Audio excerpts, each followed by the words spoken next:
शहर के शोर शराबे से कटी हुई उस शांत गली के आखिरी छोर पर स्थित वह मकान आज अपनी खामोशी में डूबा हुआ था।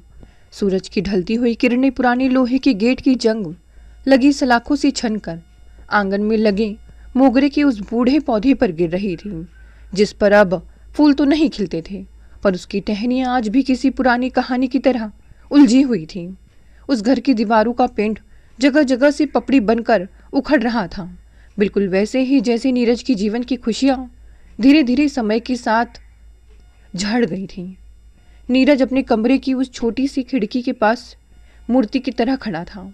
उसने अपनी सफ़ेद सूती शर्ट की कमीज की आस्तीन ऊपर चढ़ा रखी थी, जिससे उसके सुगठित और बलिष्ठ हाथों की नसें साफ दिखाई दे रही थीं। ईश्वर ने उसे वह असाधारण सुंदरता दी थी जिसे देखकर लोग एक बार को ठहर जाते थे। तीखी और सुडौल नाक, घनी भवें और वे गहरी आंखें जिनमें कभी चमक हुआ करती थी, पर अब केवल एक धुंधला सा सन्नाटा था। वह 30 साल का युवक था, पर उसकी आंखों की गहराई में 60 साल का बोझ छिपा था। उसके हाथ में माया की एक पुरानी तस्वीर थी, उसकी पत्नी, जो केवल 7 महीने के लिए उसकी जिंदगी की धूप बनी और फिर अचानक एक अंधेरी रात के हादसे में उसे हमेशा के लिए छोड़ गई। 7 महीने, नीरज ने अपनी सूखी आवाज़ में बुदबुदाया। उसकी आवाज़ उस खाली कमरे में गूंज कर वापस उसके पास आ गई। माया की उस तस्वीर में वह साड़ी पहन खिलखिला रही थी। नीरज को याद आया कि वह दिन उसकी पहली होली का था। माया ने उसके चेहरे पर गुलाल मलते हुए कहा था, नीरज, तुम इतने सुंदर हो कि मुझे डर लगता है कि कहीं मेरी ही नज़र तुम्हें ना लग जाए। नीरज की आंखों के कोनों में एक नमी उभरी, पर उसने उसे पलकों के भीतर ही कैद कर लिया। उसे लगता था कि उसकी वह सुंदरता जिसकी लोग तारीफ करते थे असल में एक श्राप थी। उसने सोचा, अगर मैं इतना ही भाग्यशाली और सुंदर था तो ईश्वर ने मुझे विधुर क्यों बना दिया। 7 महीनों की वह खुशियाँ शायद मेरी पूरी उम्र का कर्ज थी जो नियति ने एक झटके में वसूल कर लिया। कमरे के भीतर पुरानी लकड़ी और दवाओं की एक मिलीजुली गंध फैली हुई थी। कोने में रखी अलमारी पर धूल की एक पतली परत जम गई थी। नीरज ने खिड़की के बाहर देखा।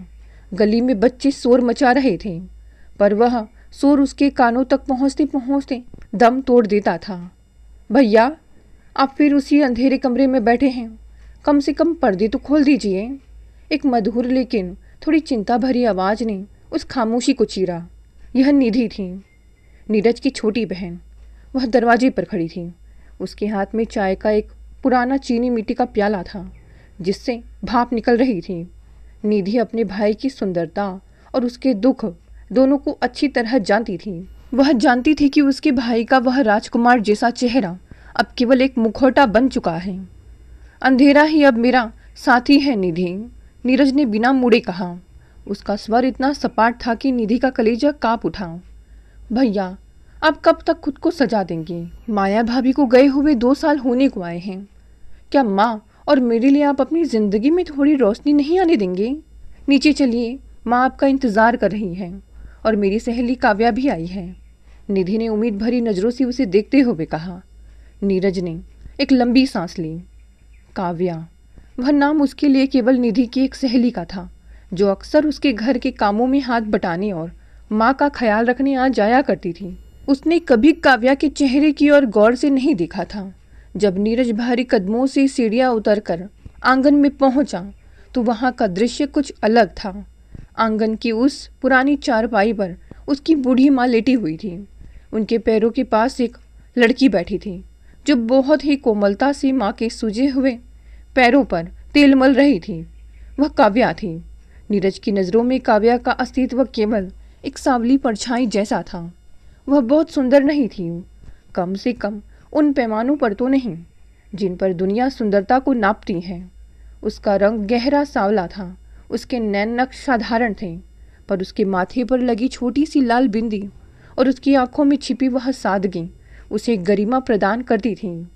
जैसे ही नीरज की परछाई काव्या पर पड़ी, उसने हाथ रोक लिया और ऊपर की ओर देखा। नीरज का वह असाधारण व्यक्तित्व जब उसकी नज़रों के सामने आया तो काव्या के भीतर कुछ पल के लिए सन्नाटा छा गया। नीरज का वह उदास चेहरा, बिखरे हुए बाल और उसकी वह मर्दाना सादगी काव्या को लगा जैसे वह किसी पुराने दुखद कविता के नायक को देख रही है। नमस्ते नीरज जी, काव्या ने बहुत ही शालीनता से कहा। उसकी आवाज़ में एक ऐसी मिठास थी जो बनावटी नहीं बल्कि उसके चरित्र की गहराई से आ रही थी। नीरज ने बस अपनी गर्दन हिला दी और पास की कुर्सी पर बैठ गया। वह काव्या की ओर नहीं देख रहा था। उसकी नज़रें आंगन के कोने में रखे उस खाली गमले पर थी। नीरज बेटा देख, काव्या ने आज मेरे लिए मेथी के लड्डू बनाए हैं। कहती है कि इससे जोड़ों का दर्द कम होगा। कितनी गुनी लड़की है ना? माँ ने नीरज का ध्यान खींचने की कोशिश की। वे चाहती थी कि नीरज कम से कम किसी से बात तो करें। नीरज ने एक फीकी मुस्कान दी। अच्छी बात है माँ, अगर आपको आराम मिले तो ठीक है, पर यह फालतू का बोझ किसी और पर क्यों डालना? हम अपना इंतज़ाम कर सकते हैं। नीरज की बात में एक रूखापन था। एक ऐसी दीवार थी जिसे वह अपने चारों ओर बनाकर रखता था ताकि कोई उसके करीब ना आ सके। वह खुद को एक अशुभ इंसान मानता था। वह इंसान जिसकी पत्नी शादी के कुछ ही महीनों बाद उसे छोड़कर चली गई। काव्या नीरज की इस कड़वाहट को देख रही थी। उसने गौर किया कि नीरज की उंगली में वह सोने की अंगूठी थी जो अब थोड़ी ढीली पड़ गई थी। वह समझ गई कि यह इंसान भीतर से पूरी तरह बिखर चुका है। नीरज जी, ये कोई बोझ नहीं है, काव्या ने शांत स्वर में कहा। रिश्ते बोझ नहीं, एक दूसरे का सहारा होते हैं। और वैसे भी निधि मेरी सहेली है, इस नाते माजी पर भी मेरा भी उतना ही हक है जितना निधि का। नीरज ने पहली बार अपनी नज़रें उठाई और काव्या की ओर देखा। काव्या की वह सांवली रंगत उस ढलती हुई धूप में बहुत ही शांत और स्थिर लग रही थी। नीरज को ताज्जुब हुआ कि यह लड़की इतनी बड़ी बात इतनी सहजता से कैसे कह गई। हक, नीरज ने कड़वाहट से दोहराया। हक तो ऊपर वाला भी छीन लेता है काव्या जी, हम तो बस कठपुतलियाँ हैं। नीरज उठा और अपनी अधूरी चाय छोड़कर बाहर गली की ओर निकल गया। वह शायद अपनी उन यादों से भागना चाहता था जो घर की हर ईंट में बसी थीं। काव्या उसे जाते हुए देखती रही। उसकी आंखों में नीरज के लिए दया नहीं बल्कि एक अजीब सा संकल्प था। उसे नीरज की सुंदरता ने नहीं बल्कि उसके उस गहरे घाव ने अपनी ओर खींच लिया था। उसे लगा कि उस सुंदर चेहरे के पीछे छिपी उस विधुर की उदासी को केवल एक निस्वार्थ प्रेम ही मिटा सकता है।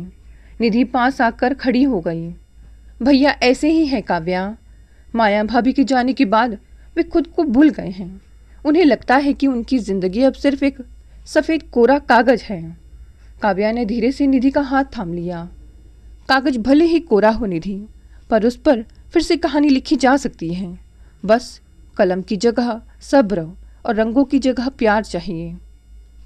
आंगन में अब अंधेरा गहराने लगा था, पर काव्या के मन में एक नया दिया जल चुका था। उसे नहीं पता था कि यह रास्ता कितना कठिन होगा, पर वह इस अभागे राजकुमार के जीवन में फिर से वसंत लाने के लिए तैयार थी, क्योंकि वह उसे मन ही मन चाहने लगी थी। ऐसे ही दिन बीत रहे थे।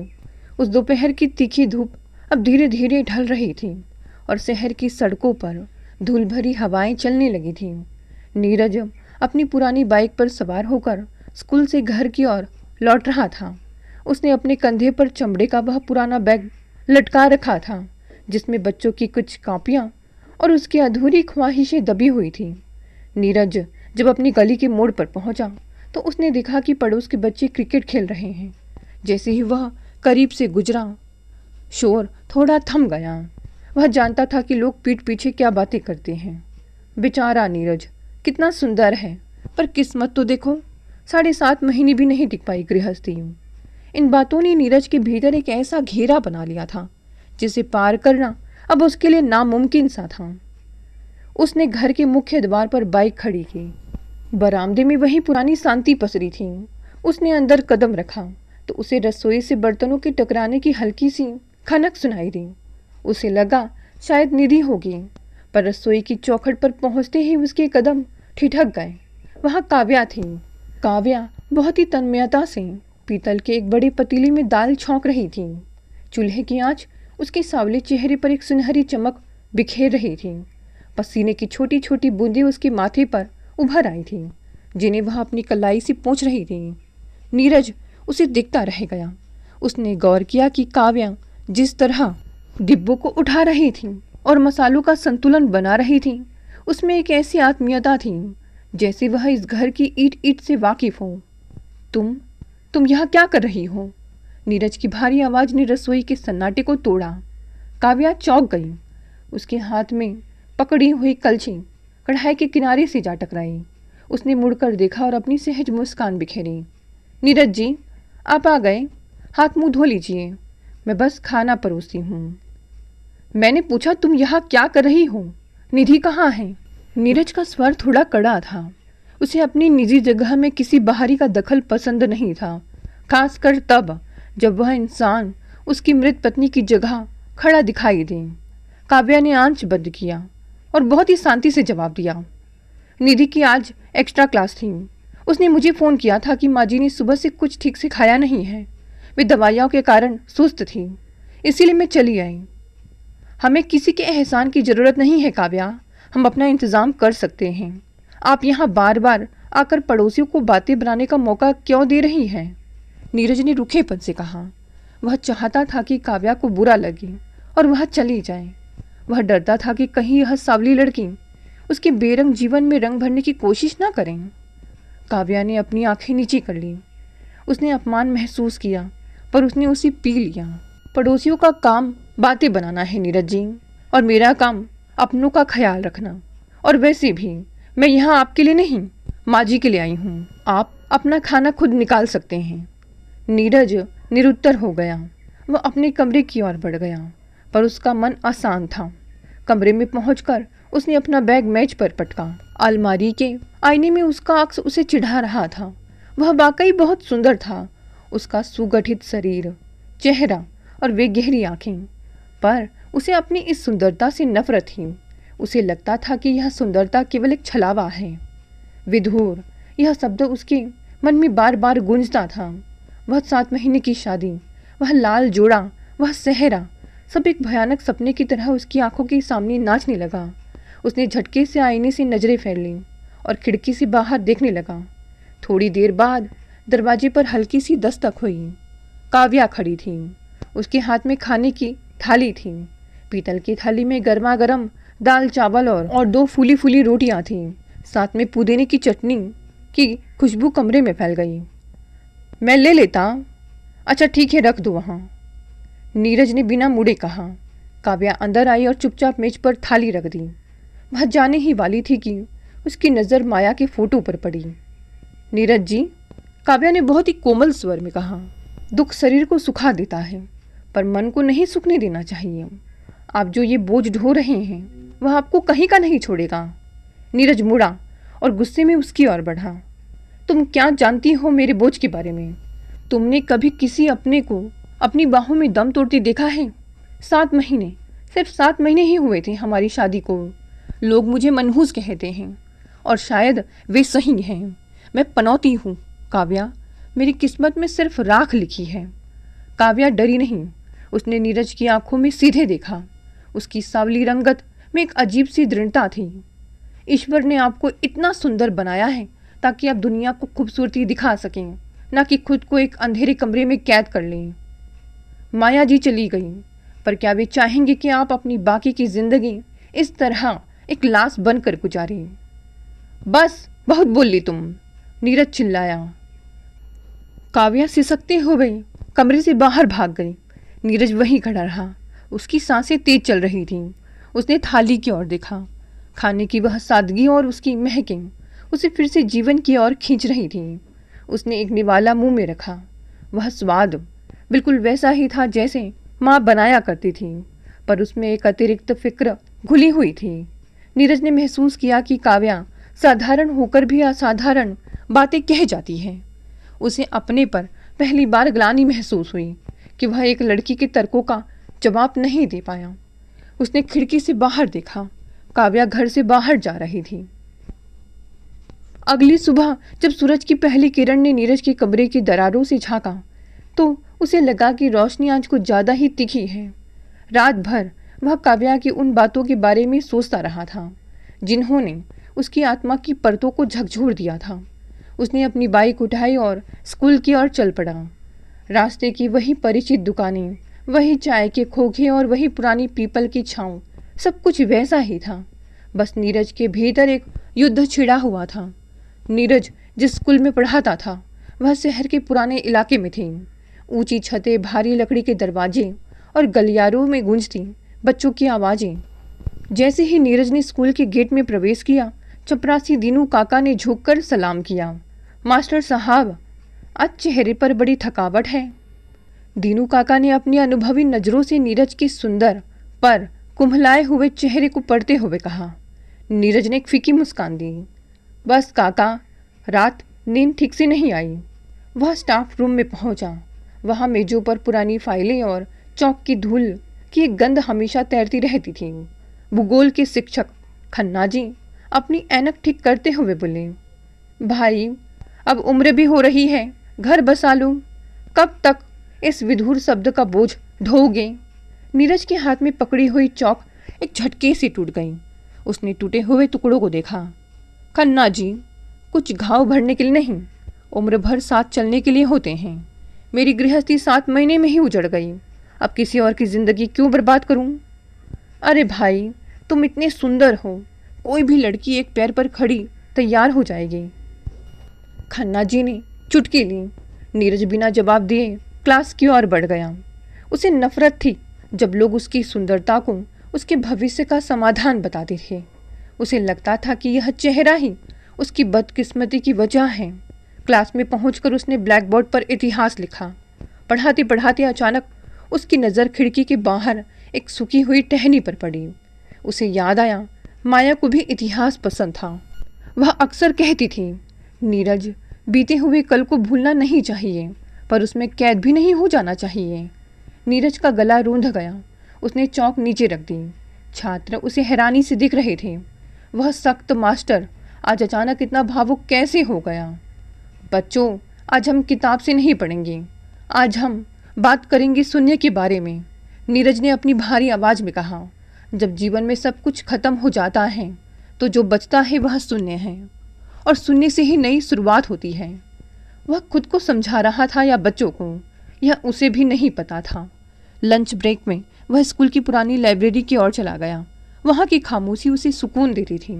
अलमारियों के बीच चलते हुए उसे महसूस हुआ कि काव्या की वे बातें उसका पीछा नहीं छोड़ रही थीं। उसने एक पुरानी किताब निकाली। उसके भीतर एक सूखा हुआ फूल मिला। वह फूल किसी छात्र ने छोड़ा होगा या शायद समय ने। नीरज ने उस फूल को अपनी हथेली पर रखा। शाम को जब वह घर लौटा, घर के पास पहुंचते ही उसने देखा कि निधि और काव्या बाहर चबूतरे पर बैठी कुछ बातें कर रही थीं। काव्या ने एक साधारण सी पीली कुर्ती पहनी थी। नीरज को देखते ही काव्या खड़ी हो गई। उसकी आंखों में कल के बेहस का कोई मलाल नहीं था, बल्कि एक गहरी चिंता थी। नीरज जी, आपकी चाय तैयार है। और माँ जी ने आज पहली बार अपने आप उठकर आंगन में टहलने की कोशिश की। काव्या ने उत्साह से कहा, तुम अभी तक गई नहीं? जा ही रही थी, पर सोचा आपको चाय पिलाकर जाऊं। काव्या ने सहजता से जवाब दिया। नीरज ने उसकी ओर देखा। काव्या का वह चेहरा उस ढलती हुई शाम के साथ घुल मिल गया था। काव्या, तुम इतनी मेहनत क्यों कर रही हो? मैं एक टूटा हुआ इंसान हूँ, मुझे और मत सताओ। काव्या ने एक कदम करीब आकर कहा। टूटे हुए कांच में भी जब रोशनी पड़ती है तो वह चमकता है नीरज जी। आप बस अपनी खिड़की के पर्दे खोलकर तो देखिए। नीरज को लगा जैसे उसके भीतर की कोई बर्फ पिघल रही हो। वह बिना कुछ बोले अंदर चला गया। कमरे में पहुंचकर उसने देखा कि मेज पर एक नई डायरी रखी थी। पहले पन्ने पर काव्या की लिखावट में एक शेर लिखा था, सितारों से आगे जहां और भी हैं, अभी इश्क के इम्तिहान और भी हैं। नीरज ने उस डायरी को छुआ। उसे पहली बार महसूस हुआ कि उसकी बेरंग जिंदगी में कोई चुपके से रंग भर रहा है। वह अपनी सुंदरता के अहंकार और विधुर होने के दुख के बीच कहीं फंस गया था, और काव्या उसे उस दलदल से खींच रही थी। शहर के मध्य में स्थित वह पुराना मोहल्ला जहाँ काव्या का घर था, अपनी तंग गलियों और ऊंची नीची छतों के लिए जाना जाता था। काव्या का घर कोई महल नहीं था, पर उसकी दीवारों पर चढ़ी हुई सफ़ेदी और खिड़कियों पर लगे करीने के पर्दे यह बताते थे कि यहाँ रहने वाले लोग सलीके और स्वाभिमान को साथ लेकर चलते हैं। घर के बीचों बीच एक छोटा सा चौक था। काव्या शाम को जब नीरज के घर से लौटी तो उसके मन में एक अजीब सी हलचल होती थी। वह नीरज की उस तीखी सुंदरता और उसकी आंखों में जमी उस काई जैसी उदासी को अपने भीतर महसूस करती थी। काव्या, फिर से देर हो गई। माँ पूछ रही थी कि आज निधि के घर में ऐसा क्या खास था जो सूरज ढलने के बाद लौट रही हो। एक शांत और सलीकेदार आवाज ने काव्या के विचारों की श्रृंखला को तोड़ा। वह उसका भाई आलोक था। आलोक का व्यक्तित्व बिल्कुल काव्या जैसा था, सादगी भरा, पर आंखों में एक चमक। वह शहर के एक ऑफिस में कार्यरत था। वह काव्या के सावलीपन का मजाक उड़ाने के बजाय उसे धरती का रंग कहता था। काव्या ने अपना झोला मेज पर रखा और एक लंबी सांस ली। आलोक, वहाँ समय का पता ही नहीं चलता। नीरज जी की माँ की तबीयत अभी भी नासाज है और निधि अकेले कितना संभालेगी। आलोक ने अपनी ऐनक साफ की और अपनी बहन के चेहरे को गौर से देखा। बात सिर्फ माजी और निधि की है या उस राजकुमार की भी है जो अपनी ही यादों के खंडहर में कैद है? मैंने सुना है नीरज जी बहुत सुंदर हैं, पर पत्थर जैसे ठंडे भी। काव्या ने नजरें झुका ली। उसके सावले गालों पर एक हल्की सी लालिमा उभर आई जो शाम के धुंधलके में छिप गई। वे पत्थर नहीं हैं आलोक, वे बस जम गए हैं, किसी ठंडी बर्फ की तरह। उन्हें बस थोड़ी सी गर्माहट चाहिए। और रही बात सुंदरता की, तो वह सुंदरता ही तो उनका सबसे बड़ा दुश्मन बन गई है। उन्हें लगता है कि उनकी खूबसूरती ने ही उनकी किस्मत को नज़र लगा दी। आलोक मुस्कुराया। तुम हमेशा से ही ऐसी हो। दूसरों के टूटे हुए खिलौनों को जोड़ना तुम्हें अच्छा लगता है, पर याद रखना, कांच के टुकड़े कभी कभी जोड़ने वाले के हाथ भी लहूलुहान कर देते हैं। उसी समय घर के बाहर की घंटी बजी। काव्या ने दरवाज़ा खोला तो सामने निधि खड़ी थी। उसके हाथ में एक छोटा सा डिब्बा था। काव्या, तुम अपनी छतरी वहीं भुलाई थी और माँ ने तुम्हारे लिए ये विशेष लड्डू भेजे हैं, निधि ने चहकते हुए कहा। निधि जैसे ही अंदर आई, उसकी नज़रें आलोक से टकराई। आलोक ने बहुत ही शालीनता से सिर झुकाकर नमस्ते किया। निधि, जो हमेशा चंचल और बातूनी रहती थी, अचानक खामोश हो गई। आलोक की वह शांत सौम्यता उसे नीरज की उस सख्त सुंदरता से बिल्कुल अलग और सुकून देने वाली लगी। नमस्ते, निधि ने मध्यम स्वर में कहा।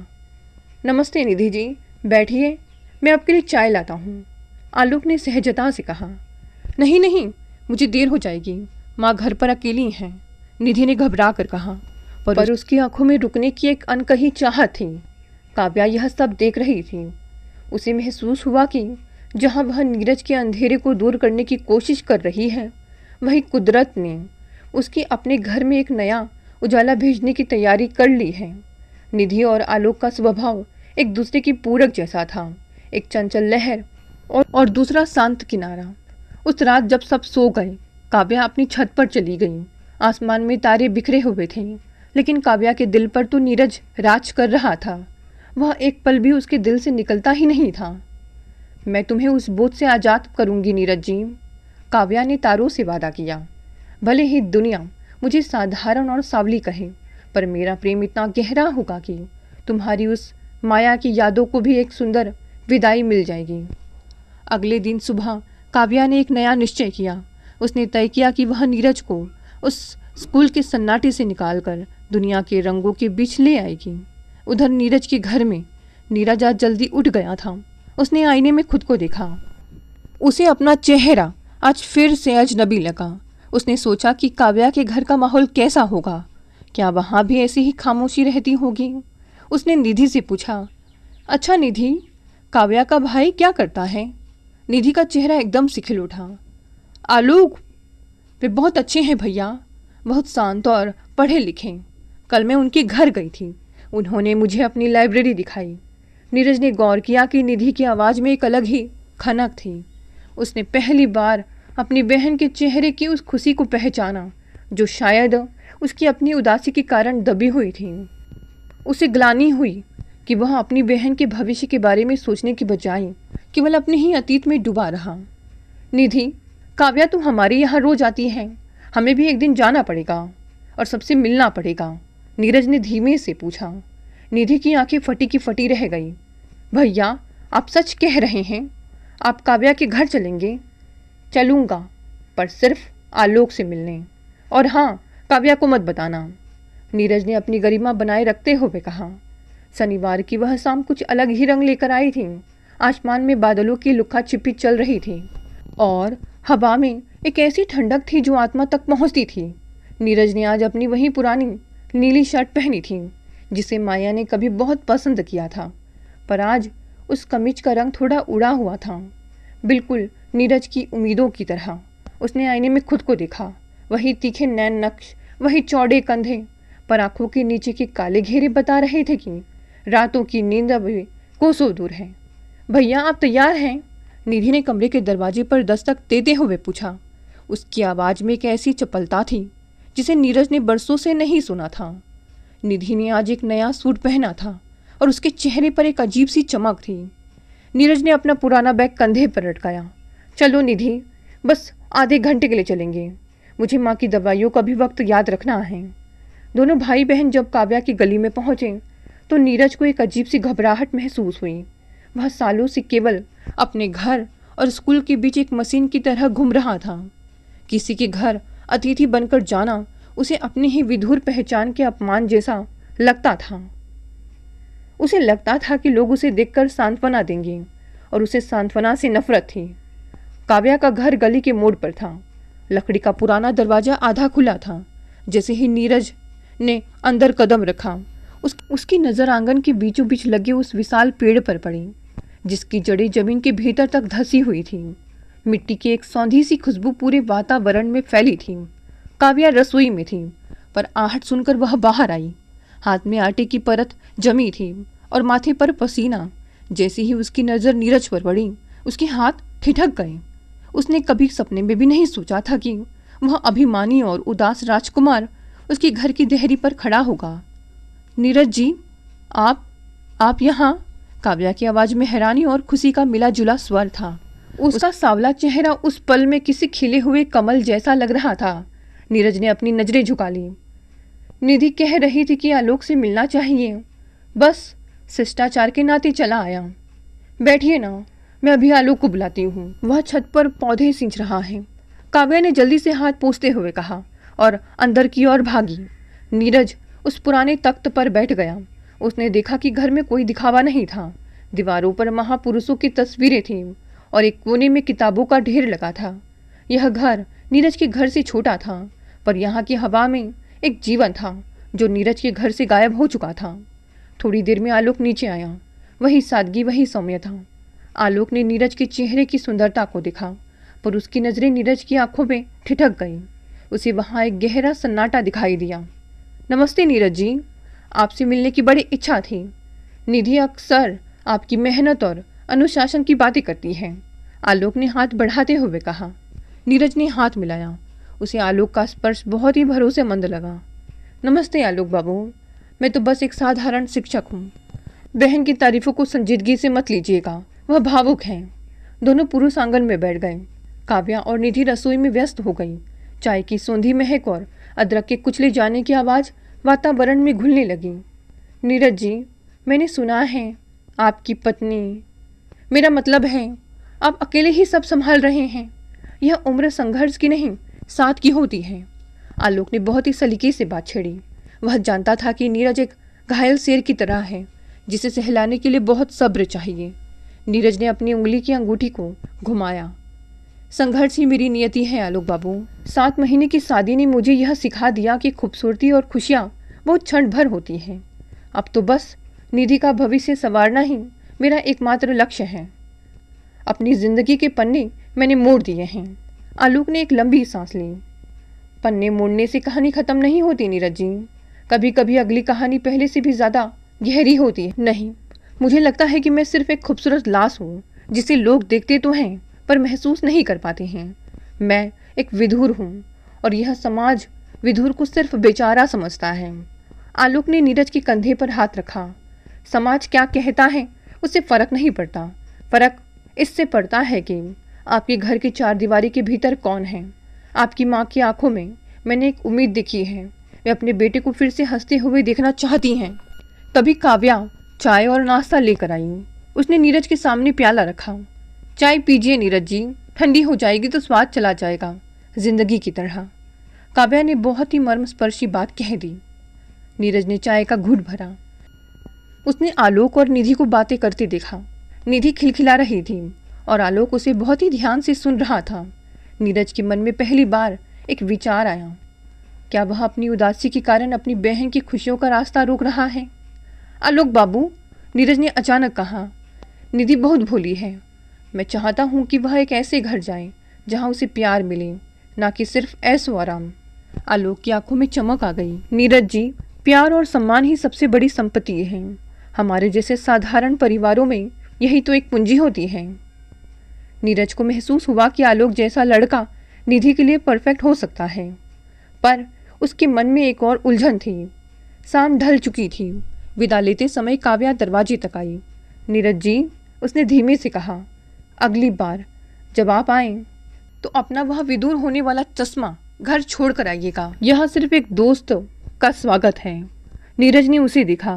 काव्या उस अंधेरी गली में एक दिए की तरह खड़ी थी। उसने कुछ नहीं कहा, अपनी बाइक उठाई और निधि के साथ चल पड़ा।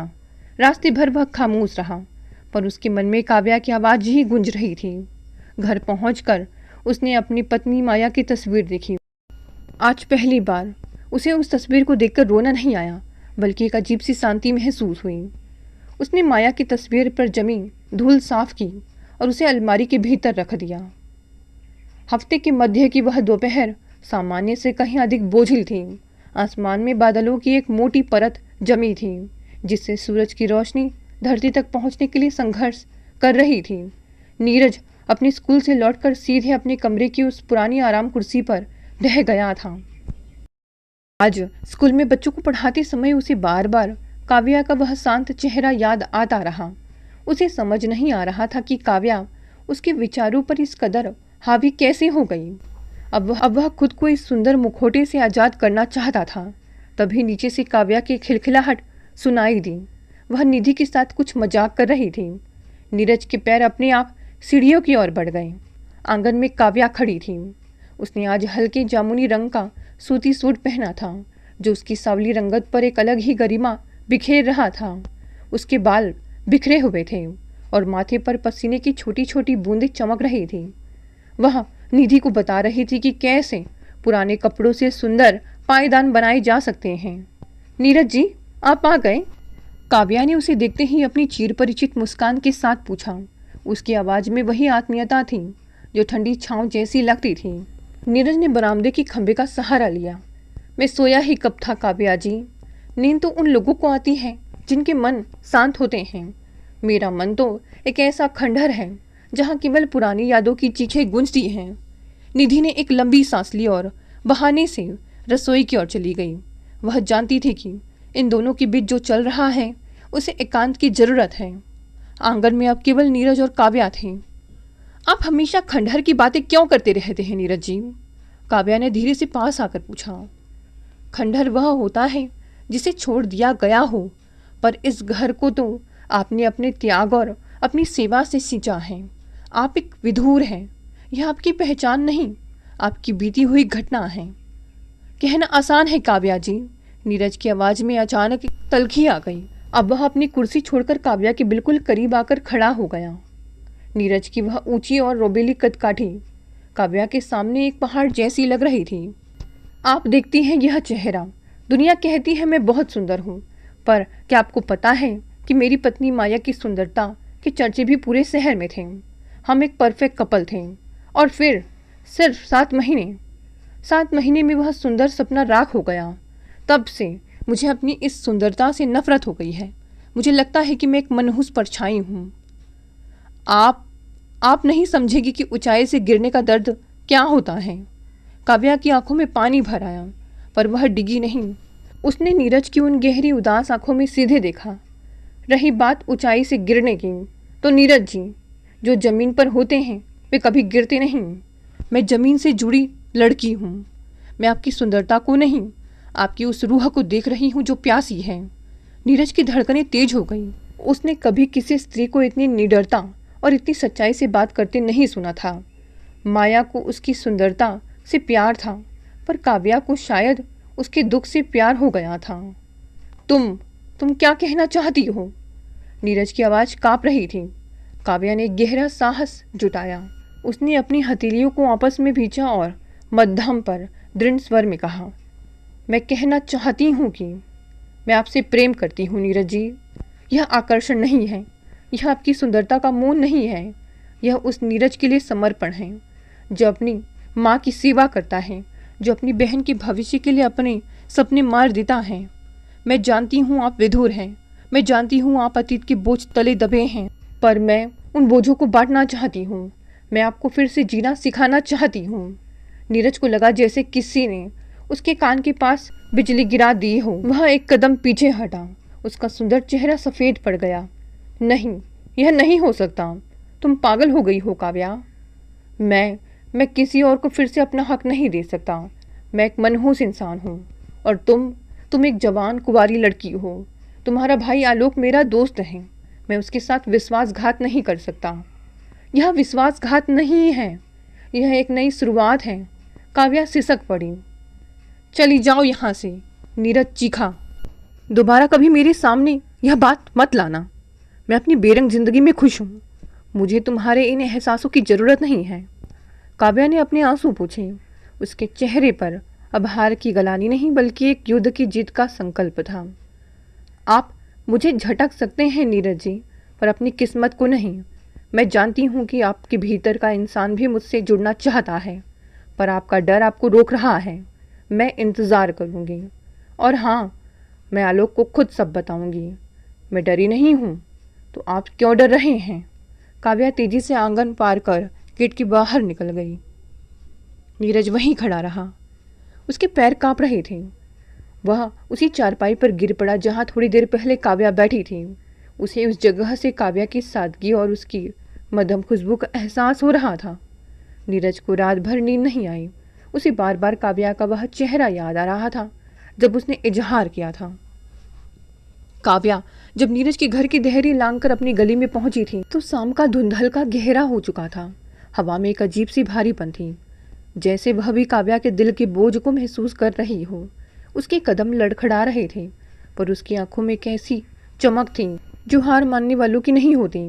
उसने आज नीरज के उस सुंदर पाषाण पर अपने प्रेम की पहली चोट की थी, और उसे पता था कि पत्थर टूटने से पहले दरकता जरूर है। अपने घर के दरवाजे पर पहुंचकर उसने एक लंबी सांस ली। अंदर से मसालों की भूनने की परिचित खुशबू आ रही थी। काम के साथ आलोक मेज पर कुछ फाइलें फैलाए बैठा था। उसकी लाइट की मध्यम रोशनी पूरे कमरे में एक पीलापन बिखेर रही थी। आज तुम बहुत देर से आई हो, और तुम्हारा चेहरा, तुम रो रही थी।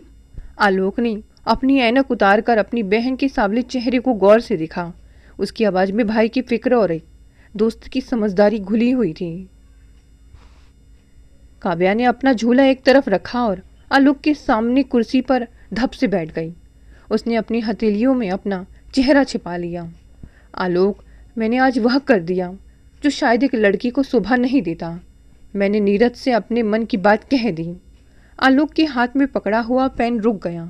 आलोक जानता था कि उसकी बहन नीरज की ओर खींच रही है, पर उसे अंदाजा नहीं था कि यह खिंचाव इतना गहरा हो चुका है। काव्या, तुम जानती हो ना कि वह एक विधुर है?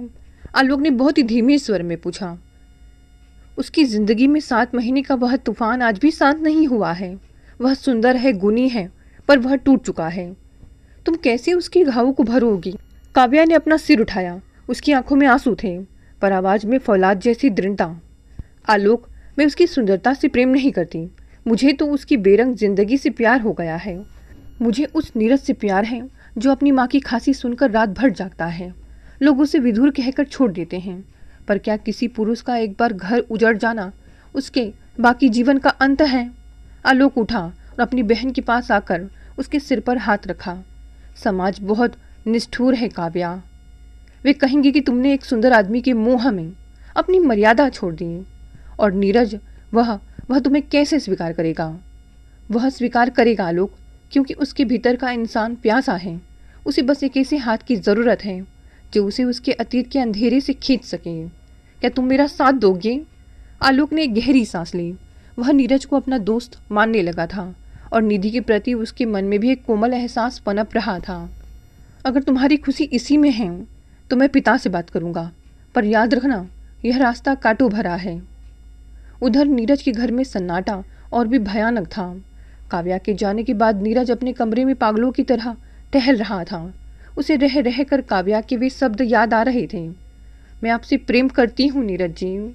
उसने अपनी कमीज के बटन खोल दिए, जैसे उसे सांस लेने में दिक्कत हो रही हो। उसने अलमारी खोली और माया की वह पुरानी साड़ी निकाली जो अभी गुलाब की सूखी हुई खुशबू देती थी। माया, क्या तुम देख रही हो? एक लड़की ने आज तुम्हारी जगह मांग ली। वह कहती है कि वह मुझे फिर से जीना सिखाएगी। तभी निधि कमरे में आई। उसने नीरज की हालत देखी और समझ गई कि आज कुछ बड़ा हुआ है। भैया, काव्या बहुत रो रही थी जब वे यहाँ से गई।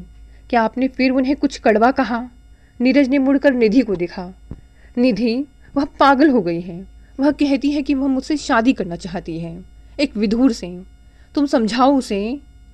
निधि ने पहली बार अपनी भाई की आंखों में आंखें डालकर कहा, भैया, वह पागल नहीं, वह पारखी है।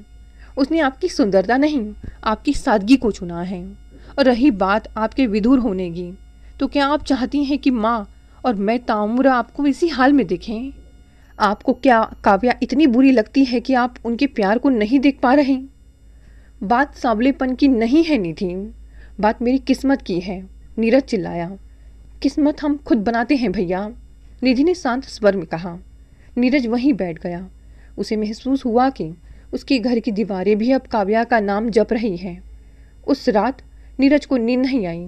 वह पूरी रात छत पर टहलता रहा। उसने आसमान के तारों को देखा और पहली बार उसे महसूस हुआ कि रात कितनी भी काली हो, सुबह का इंतज़ार तो करना ही पड़ता है। सुबह होते ही नीरज ने एक फैसला किया। उसने अपनी बाइक उठाई और सीधे स्कूल जाने के बजाय काव्या के घर की ओर चल पड़ा। उसे आलोक से बात करनी थी, पर जैसे जैसे वह काव्या के घर के करीब पहुंच रहा था, उसके पैर भारी होते जा रहे थे। काव्या के घर के बाहर वही बरगद का पेड़ खड़ा था। नीरज ने अपनी बाइक रोकी। उसने देखा कि काव्या आंगन में रंगोली बना रही थी। वह बिल्कुल साधारण लग रही थी, पर उसके हाथों की कला और उसका समर्पण नीरज को चुनौती दे रहा था। काव्या, जो अभी अभी रंगोली पूरा करके उठी थी, कि हाथ कांप गए। सफ़ेद चौक का पाउडर उसकी उंगली पर ही चिपका रह गया। उसने अपनी ओढ़नी को संभाला और अपलक नीरज को देखने लगी। नीरज आज सामान्य से अधिक गंभीर था। काव्या की ओर सीधे देख वह दालान की ओर बढ़ा।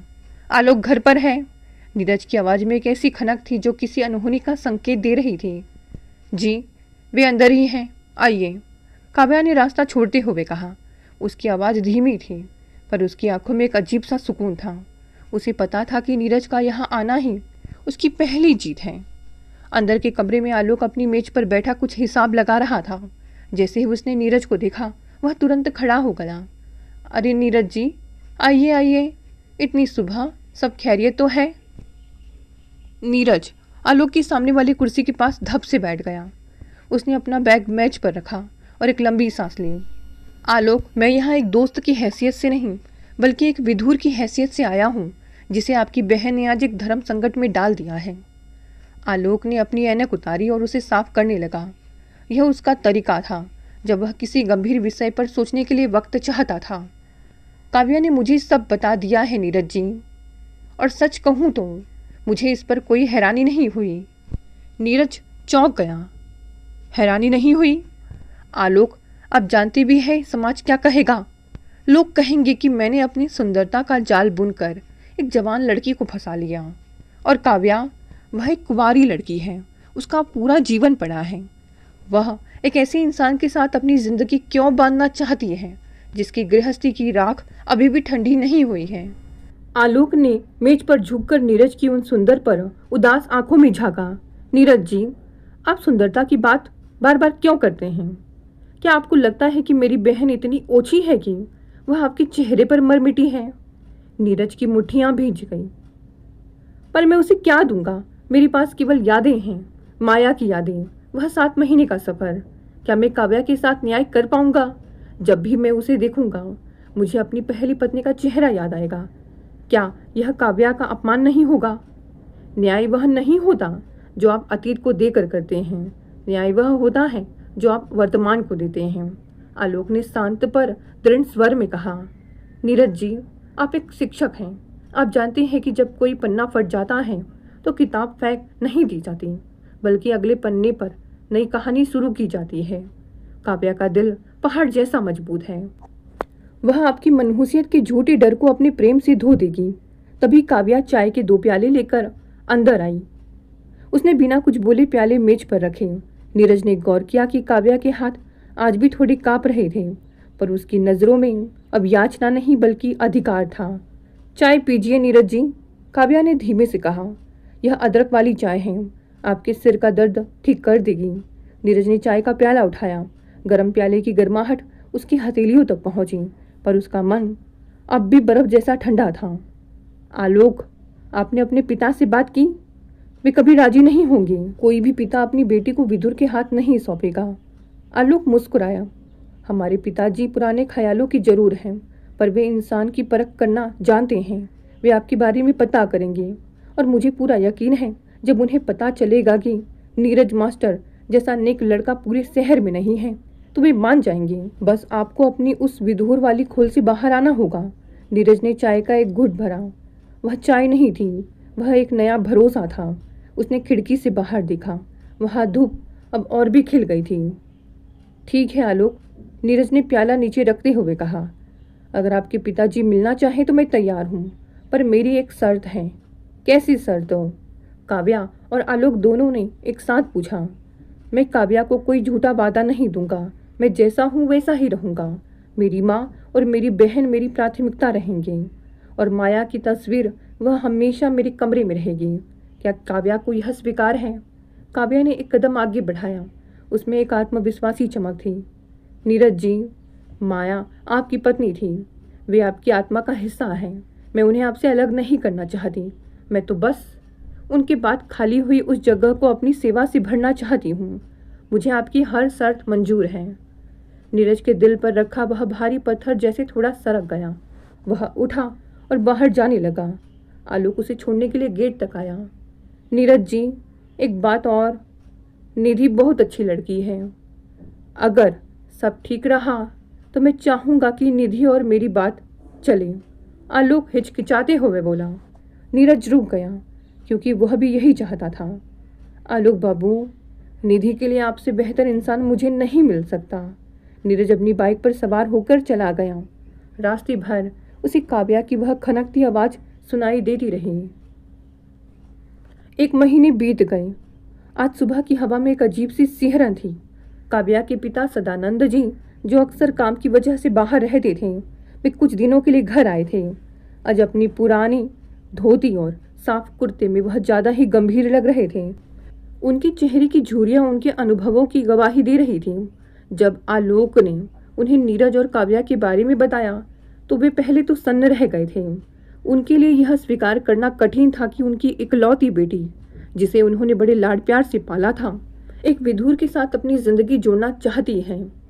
आलोक, सुंदरता और गुण अपनी जगह है, पर समाज की रीत अपनी जगह।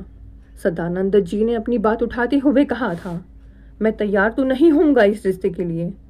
सदानंद जी के इसी इनकार के कारण घर में कुछ दिन खटपट चलती रही। काव्या भी बहुत उदास रहने लगी थी। वहीं आलोक भी पिता से दूरी बनाए रखने लगा। इसी कारण सदानंद जी के मन में ख्याल आता कि क्यों ना वह नीरज के बारे में बाहरी लोगों से जांच पड़ताल करवाएं। जांच पड़ताल करने के बाद उन्होंने आखिरकार एक दिन आलोक से कहा, मैं उस लड़के को अपनी आंखों से देखना चाहता हूँ।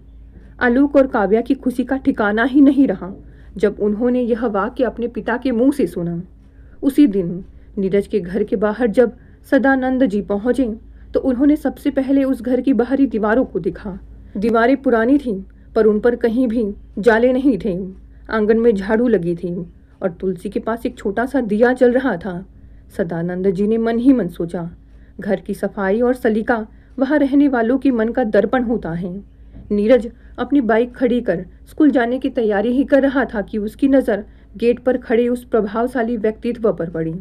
सदानंद जी के चेहरे का तेज और उनकी आंखों की गहराई बता रही थी कि वे साधारण व्यक्ति नहीं हैं।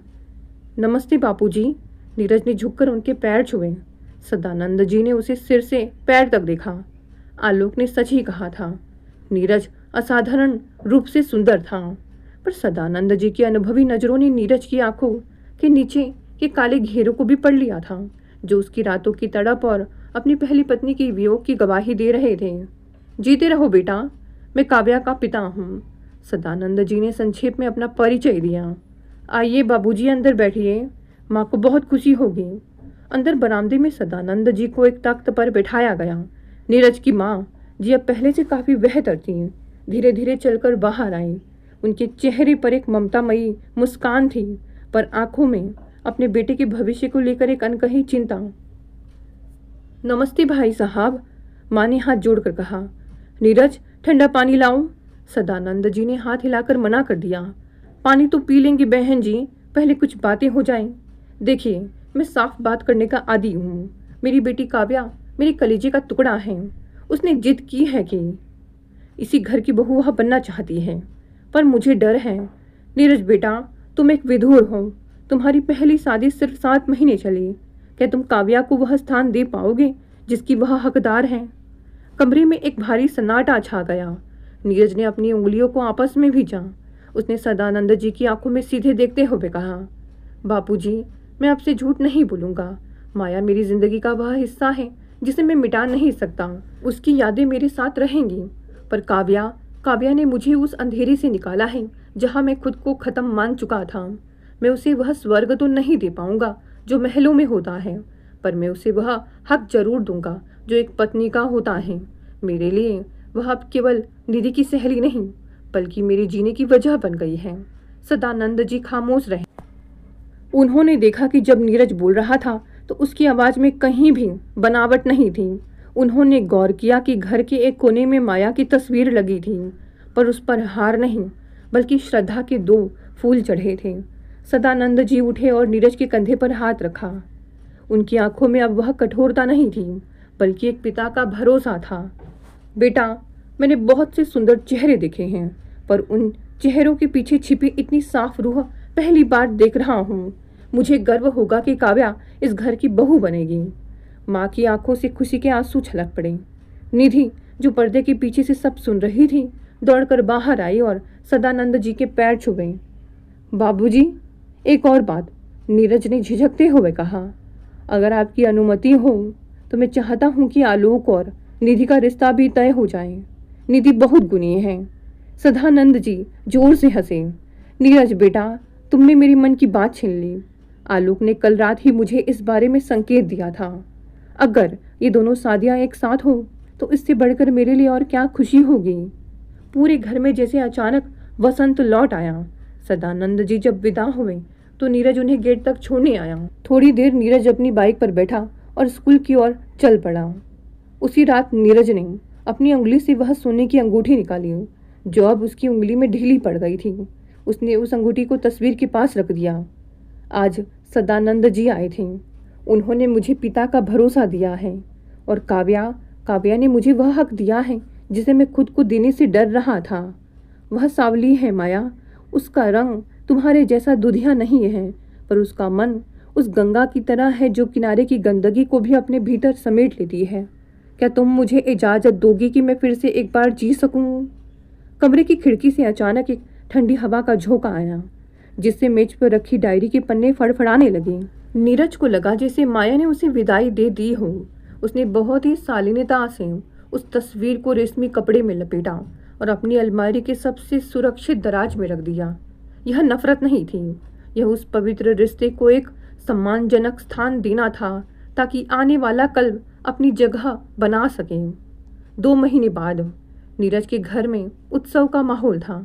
निधि और माँ आंगन में बैठकर छोटी मोटी तैयारी कर रही थी। यह तैयारी घर में एक नई ऊर्जा भर रही थी। भैया देखिए, काव्या भाभी ने हमारे लिए ये नए पर्दे भेजे हैं। कहती है कि शादी वाले घर में खामोश दीवारें अच्छी नहीं लगती। निधि ने एक नारंगी रंग के पर्दे को लहराते हुए कहा। नीरज ने उन पर्दों को देखा। काव्या का चुनाव हमेशा की तरह सादा पर गरिमामयी था। उसने गौर किया कि काव्या इस घर को केवल सजा नहीं रही थी, बल्कि वह इस घर की आत्मा को फिर से जीवित कर रही थी। निधि, काव्या कहाँ है? नीरज ने पहली बार अपने स्वर में एक अधिकार के साथ पूछा। वे अपने घर पर हैं भैया। सदानंद जी ने कहा है कि अब शादी तक आप दोनों का मिलना जुलना ठीक नहीं। पुराने संस्कार आप तो जानते ही हैं ना। निधि ने शरारत से अपनी आंखें मटकाते हुए कहा। नीरज मुस्कुराया, एक ऐसी मुस्कान जो उसके सुंदर चेहरे पर वर्षों बाद पूरी तरह खिली थी। वह अपनी बाइक उठाकर काव्या के घर की ओर चल पड़ा। उसे पता था कि वह उससे मिल नहीं सकता, पर उसे बस उस घर की देहरी को देखना था जहां उसकी खुशियां पल रही थी। नीरज ने देखा कि आलोक बाहर खड़ा किसी से बात कर रहा था। जैसे ही आलोक की नजर नीरज पर पड़ी, वह खिल उठा। अरे नीरज जी, यहाँ कैसे? आपके ससुर जी ने मना किया है ना? आलोक ने मजाक किया। नीरज ने अपनी बाइक रोकी। आलोक, मैं बस यह कहने आया था कि काव्या के लिए मैंने जो गहने बनवाए थे वे मैं आज शाम तक आपके घर भिजवा दूंगा। और हाँ, काव्या से कहिएगा कि मैंने अपना पुराना बोझ उतार दिया है। अब मैं सिर्फ उसका नीरज हूँ। उधर घर के भीतर काव्या अपनी खिड़की के पीछे खड़ी यह सब सुन रही थी। उसका चेहरा खुशी से दमक रहा था। उसने अपने हाथों को देखा जिसमें अभी नीरज का नाम बहुत ही बारीक अक्षरों में लिखा जाएगा। वह जानती थी कि समाज कहेगा कितना सुंदर दुल्हा है और दुल्हन कितनी साधारण, पर उसे इस बात की परवाह नहीं थी। उसने उस सुंदर पाषाण को पिघलाकर फिर से एक इंसान बना दिया था। जब सगाई की रस्म हुई तो नीरज और काव्या ने एक दूसरे को देखा। नीरज की आंखों में अब विधुर होने का गम नहीं था, बल्कि एक पति होने का गर्व था। और काव्या, वह अपनी सांवली रंगत में किसी देवी जैसी शांत और स्थिर लग रही थी। आलोक और निधि ने भी एक दूसरे को मुस्कुराहटों का आदान प्रदान किया। हंसी खुशी और सहनाइयों की गूंज के बीच वह घर जो कभी यादों का कब्रिस्तान था, अब उम्मीदों का महल बन गया था। नीरज ने महसूस किया कि सदानंद जी सही कहते थे, सच्ची सुंदरता वह नहीं जो आईने में दिखे, बल्कि वह है जो किसी दूसरे के जीवन को रोशन कर दे। दोस्तों, ये कहानी यहीं समाप्त हो गई। धन्यवाद दोस्तों, मिलते हैं अगली नई कहानी से।